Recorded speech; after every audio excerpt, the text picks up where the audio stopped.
on the £500,000 armed robbery that took place in Oldham earlier today. Richard. Also tonight, a happy story for Christmas. MP has tonight demanded an inquiry into Greater Manchester's third rail crash within a month. We've actually just heard also that 100 houses in Littleborough near Rochdale have had to be evacuated as a safety measure after this latest incident.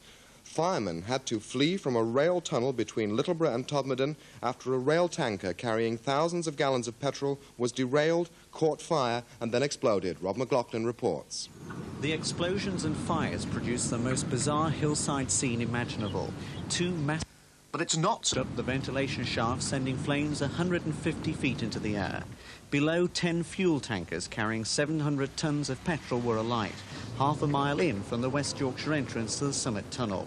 Nearby homes and shops were evacuated. The emergency services had no option but to simply stand by.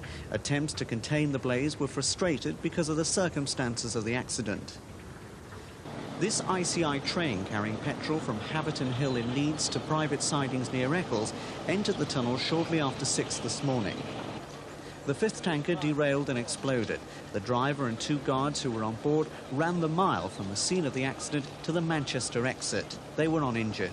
3 able to connect hoses pushed through the ventilation shafts with pumping equipment inside the tunnel. Once the connection was made, fire officers were forced to evacuate the tunnel as the situation inside worsened and a second explosion looked imminent.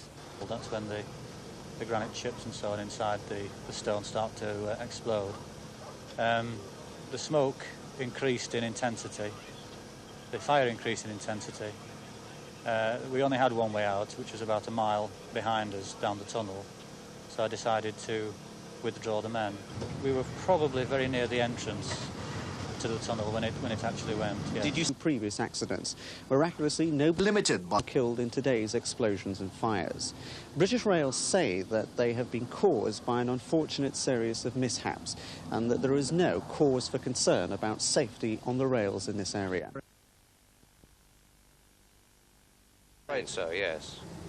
The local Littleborough MP, Geoffrey Dickens, visited the scene this morning and called for an immediate inquiry. Well, my first impression is I thank God that it happened in a tunnel, because with a load of 700 tonnes of pure 4-star petrol, we could have been talking about the loss of a housing estate just before Christmas. And it raises some very important questions. It raises the question of the sort of vessels that petroleum is being transported in by British Rail, but also a wider question. We've had three rail crashes now up in this region within this month. And certainly I should be calling for an inquiry from Mr. Johnson of Energy and from Nicholas Ridgely in terms of the transportation of these dangerous chemicals. This afternoon, the brigades were able to use high-expansion foam on the fire to blanket it out. The move was effective, reducing the intensity of this fierce fire. Rob McLaughlin reporting from the hills above Littleborough on that crash. Tonight, police advise people not to smoke near streams and rivers in the Rochdale, Littleborough and Todmorden area. This is because fuel from the overturned tankers is seeping into surface water in the area. However, the water On 2 ventilation shafts in an effort to contain the spread of the flames. But now there's a further danger. Water in the area may have been contaminated by petroleum. Water courses are being tested, and firemen using explosive meters have been checking water supplies to local factories. Tonight, the fire is still burning, and the future of the railway line must now be in doubt. Martin Hanfield, our reporter there.